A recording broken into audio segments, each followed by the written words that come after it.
আসসালামু আলাইকুম। আমি জুই। লাইফ উইথ আফরিন জুইয়ে আপনাদের সবাইকে স্বাগতম। আশা করি আপনারা সবাই ভালো আছেন। আজ আমি আপনাদেরকে যে ঘটনাটি শোনাতে যাচ্ছি সেটি আমাদের এলাকার একটি পুরনো খেয়া ঘাটকে ঘিরে। নদীর পাড়ে থাকা সেই ঘাটটির নাম শুনলেই আজও অনেক বৃদ্ধের মুখ ফ্যাকাশে হয়ে যায়, কারণ সবাই বিশ্বাস করত সেখানে রাত শেষে খেয়া পার করতেন শুধু জীবিত মানুষই নয়, আরও অন্য কেউ। ঘটনাটা আজ থেকে প্রায় 25 বছর আগের। আমাদের গ্রামের পাশ দিয়ে বয়ে গেছে বিশাল এক নদী। নদীর ওপারে ছিল আরেকটি ইউনিয়ন। দুই পাড়ের মানুষের যাতায়াত একমাত্র ভরসা ছিল একটি ছোট খেয়া নৌকা। ঘাটটির এক পাশে ছিল পুরনো শ্মশান, বিশাল কয়েকটি বটগাছ, পুরা কাঠের গন্ধ আর ছাই ভরা মাটি।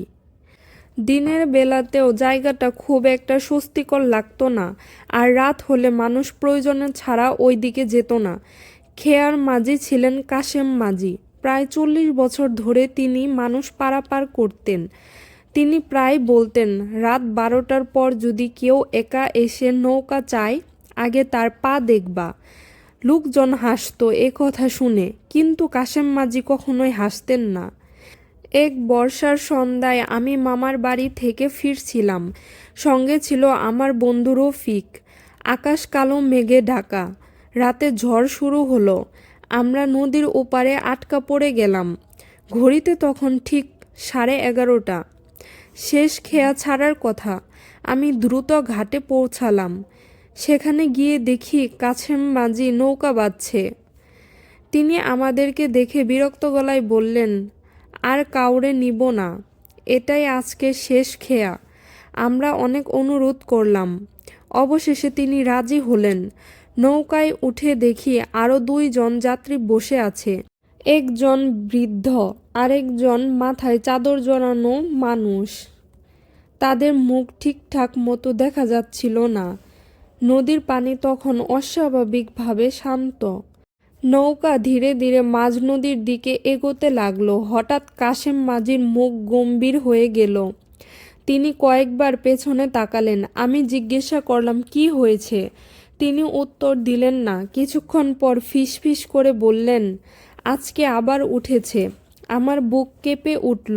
আমি বুঝতে পারছিলাম না তিনি কি বলতে চাচ্ছিলেন। ঠিক তখনই নদীর ওপাশের শ্মশানের দিকে তাকিয়ে দেখলাম একটা আলো, ছোট আগুনের মতো, ধীরে ধীরে নড়ছে, যেন কেউ হাতে লণ্ঠন নিয়ে হাঁটছে। কিন্তু আশ্চর্যের বিষয়, সেখানে কোনো মানুষ থাকার কথা নয়, কারণ শ্মশানটি বহু বছর ধরেই পরিত্যক্ত। রফিকও আলোটা দেখতে পেল। সে আমার হাত শক্ত করে ধরে বলল, ওটা কি? আমি উত্তর দিতে পারলাম না। নৌকা আরও সামনে এগোলো।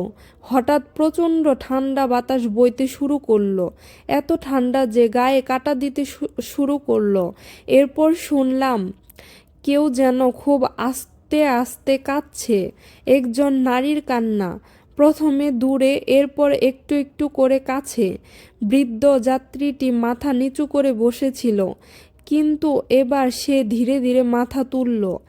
আর তখন আমার শরীর অবশ হয়ে গেল, কারণ তার চোখ দুটো অস্বাভাবিক সাদা, মনি নেই, শুধু সাদা। আমি চোখ মুছে আবার তাকালাম, কিন্তু এবার সব স্বাভাবিক। মনে হলো হয়তো আলো আঁধারে ভুল। ঠিক তখনই কাশেম মাঝি হঠাৎ চিৎকার করে উঠলেন, কেউ পেছনে তাকাবা না। আমরা সবাই চমকে গেলাম, কিন্তু মানুষের স্বভাবই কৌতূহলী। আমি ধীরে ধীরে ঘাড় ঘুরিয়ে পেছনে তাকালাম, আর যা দেখলাম আজও ভুলতে পারিনি। নৌকার ঠিক পেছনে নদীর পানির ওপর দাঁড়িয়ে আছে একজন মহিলা, সাদা কাপড় পরা, লম্বা চুল, মাথা নিচু। তিনি হাঁটছেন আর নৌকার গতির সঙ্গে সঙ্গে এগিয়ে আসছেন, কিন্তু তার পা পানিতে ডুবছে না, মনে হচ্ছিল পানির উপর ভেসে আছেন। আমার গলা শুকিয়ে গেল। আমি কোনো শব্দ করতে পারছিলাম না। রফিকও জমে গেল। মহিলাটি ধীরে ধীরে মুখ খুললেন, আর তার মুখে কোনো চোখ ছিল না, শুধু কালো গর্ত। হঠাৎ তিনি হাত বাড়ালেন নৌকার দিকে। সঙ্গে সঙ্গে নদীর পানি উত্তাল হয়ে উঠল। নৌকা দুলতে লাগলো, মনে হচ্ছিল যে কোনো মুহূর্তে উল্টে যাবে। কাশেম মাঝি জুড়ে জুড়ে দৌড়া পড়তে লাগলেন।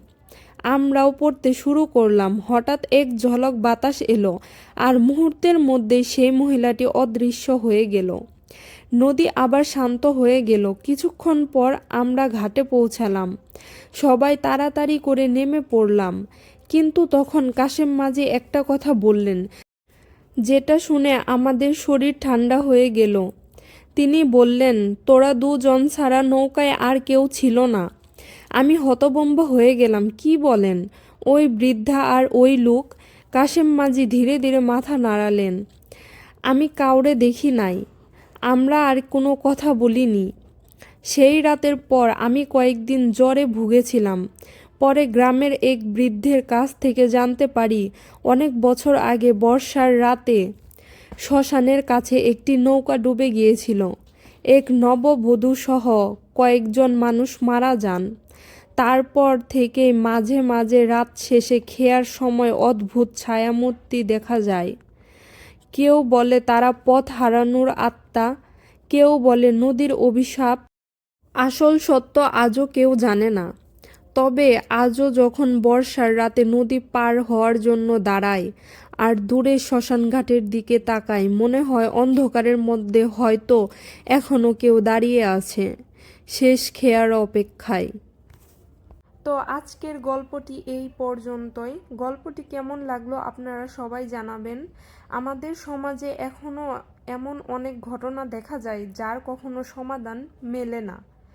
তো যাই হোক, like, comment, share and subscribe করে আপনারা আমার পাশেই থাকবেন। আর দেখা হবে নেক্সট কোনো ভিডিওতে। ততক্ষণ পর্যন্ত আপনারা ভালো থাকবেন। আল্লাহ হাফেজ।